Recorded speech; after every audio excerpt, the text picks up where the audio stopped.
একটু গাড়ি থেকে নেমে একটু রেস্ট করছি। আর এখানে দেখলাম কি সুন্দর শরতের কাশফুল ফুটে আছে। তো অদ্রি আমি বললাম যে আসো আমরা এখানে একটু ছবি তুলি, ভাল লাগবে আমাদের। তো অদ্রি অলরেডি ছবি তুলছে এই যে। আর আপনাদের আমি একটু ব্যাক ক্যামেরায় দেখাচ্ছি, খুব সুন্দর কাশফুল ফুটে আছে, কি সুন্দর কাশফুল ফুটে আছে। এই যে অদ্রি আর অদ্রির কাকি ছবি তুলুম।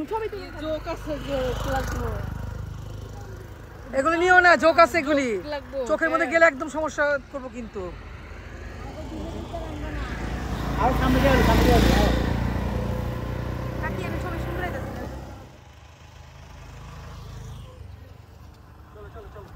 বেশি প্যারা দিবেন না তো আঙ্কেল। এখন বাজে ঘড়িতে প্রায় 1:15। আমরা চাঁদপুর বড় স্টেশনে চলে এসেছি। এই যে আমার পিছনে ইলিশা মাছের কত বড় একটা ছবি। তো আমরা এখন চাঁদপুর বড় স্টেশনটা এক্সপ্লোর করব।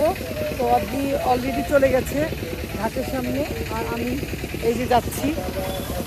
তো আমি আপনাদের একটু ব্যাক ক্যামেরায় দেখাচ্ছি চাঁদপুর বড় স্টেশনটা, ঐতিহ্যবাহী চাঁদপুর বড় স্টেশন। এই যে, আর এই যে অদ্রির দাদু দুজন মিলে কথা বলছে এই যে। আর এটা হচ্ছে গিয়ে পুরোটাই হচ্ছে চাঁদপুর বড় স্টেশন।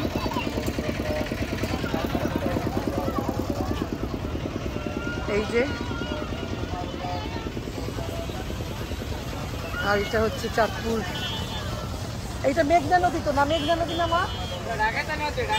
ও ডাকাইতা নদী। এটা হচ্ছে চাঁদপুর ডাকাইতা নদী। এই যে বিশাল বড় নদী, এখান থেকে ইলিশ মাছ উঠায় না?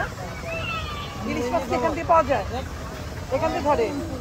ও এখান থেকে এই নদীতে ইলিশ মাছ ধরা পড়ে, আরও দূরে এখান থেকে ইলিশ মাছটা আর কি মানে ধরা হয়। এটা হচ্ছে চাঁদপুর ডাকাইতা নদী। এই যে স্টেশনে সব আঙ্কেলরা বসে দোকানদারি করছে।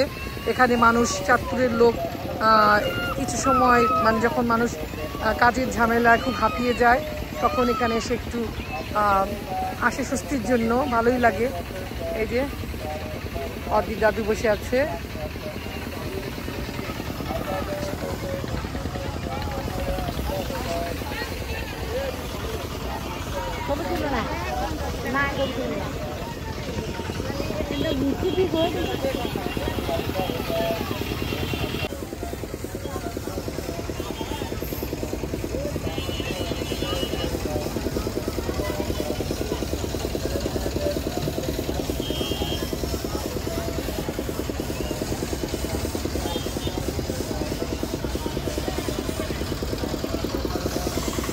নৌকা চলো নাকি?